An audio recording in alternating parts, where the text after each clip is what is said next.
So it's the time of year where we're starting to get a lot of calls and questions about getting set up for your next year or possibly your summer in Akada. And so I thought I'd put together this video and walk you through the steps involved there. Luckily, it will only take us maybe 5-10 minutes, and then you should be all set for next year. And the steps involved are, we're going to first add our new session. Then we will make the students who have not enrolled in that session inactive. And then finally, we'll go ahead and switch into that session. So let's go ahead and get started. As you can see here, I'm on my student list screen, and these are all of my active students. So we're going to start here on the three little lines, which is also known as a hamburger menu. And then we're going to go to Session Management, and then Add Session. Now, once we're on this screen, first thing we're going to do is give our new year a name. So I'm just going to go with something simple with 2017, 2018. And then I have the option to either create a new session from scratch or copy an existing session. Now, I'm going to go with the option of copying an existing session. And when we say session, we're really not talking about a whole lot more than the actual class list, the class schedule. And when it comes to choosing between these two options, typically the way I put it to customers is it going to be faster for you to copy a previous year's class schedule and then just edit what needs to be changed? Or is it going to be easier to just start from scratch and plug all new classes in? So if you're keeping pretty much the same schedule and maybe some minor changes, days or class names, something like that, then copying a previous one's probably going to be easier. If you are just radically changing your schedule, then you may find that just creating a new one from scratch is easier. So it's really just a preference thing. Okay, so once we've chosen to copy an existing one, then we will choose the session that we want to copy from.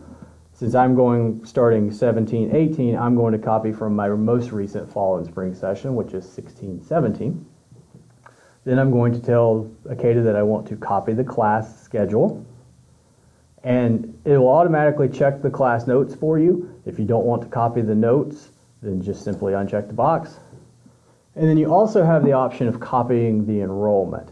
Now, most studios won't do that, but some studios do keep a relatively similar schedule, and rather than putting kids in all new classes, they copy the enrollment and then just change the class names.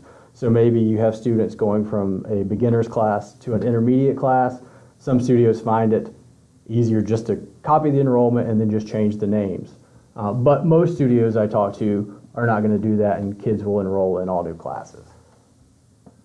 So once we've got our boxes all checked here, we'll move on to the session begins date. Now, this is used for nothing more than the student's class history. So when you look at a student's class history a year or two from now, this would be the first day of classes. So I'm going to put our first day of class, since this is going to be for the fall, the Tuesday after Labor Day. And we're all set. Then next we're going to move on to our registration dates. So we have the day that online registration becomes available to my parents. So I'm just going to leave that as today's date. And then the registration ends date is obviously the day that the registration for this session goes away for online registration. Different studios handle that different ways. Some end it a couple of weeks after the year actually begins. Some keep it open the entire year. Nothing more than preference there. I'm just simply going to put in New Year's Eve.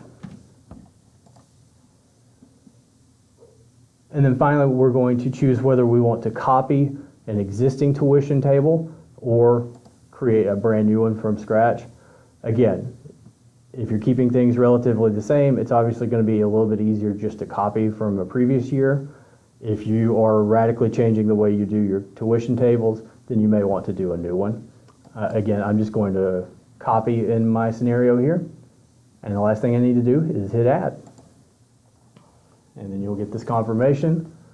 And if we go back out to our class list, I can choose my new session, and I'll see my classes with 0 students enrolled. All right, next, most studios I find like to make their students inactive until they enroll in that new session. So we'll go ahead and do that. We've gone back to the hamburger menu, back to session management, and then now back to clear session data. So some caveats with making students inactive. First, you want to be sure that your current year is over, because what we're telling the program here is if a student is not enrolled in the 17-18 fall session, to make them inactive. So if you've just created this session and there's obviously no one enrolled, just like I've done, then if you make the students inactive, then everyone is going to get made inactive. So if you're in the middle of finishing up your spring 2017 session, then you don't want to make those students inactive yet. You want to wait till that's over. But if it's over and you're ready to move on, then we'll, like I said, we'll choose 2017-18, and we'll check these bottom two boxes, which are telling Akada if the student is not enrolled in my new 17-18 session, I want to make them inactive, and then this will be the date that shows up as the day that that student went inactive. The last box here is saying if all the students on an account are inactive, then the account itself becomes inactive. So if you have siblings, everybody's inactive, account goes inactive. If you have sisters and one sister is enrolled and stays active, other sister has not enrolled yet, then the account itself will stay active. And again, we have an inactive date. Then just hit clear. Put in your password and hit clear session data to confirm. And then we can, now that we've cleared out the students, we can go back to our student screen and we'll find that we have no active students. If I change this to inactive, we'll see our list. Now the last thing we need to do is switch into this newly created session. So again, we're going to go back to the hamburger menu, back to session management. This time we're going to go to switch session. We'll just simply choose the session that we want to switch into. That's going to give us these additional options. Typically, the only one that most studios need is the enter class history end date. So we'll check that. And again, this is for the kids' class history, and this would be the last day of classes for spring, for the session that we're leaving. So since I'm in spring 2017, we'll just say that those classes ended on May 31st, and then we hit change. Now, if I were to go look at a student who was enrolled in that session, then if I look at their class history, we'll see that they ended their classes on May 31st. So that is it. You can see that we are now in the 2017-2018 session. We have our 2017-2018 classes that are available for online registration. We have 0 active students. So we are all set and ready to go.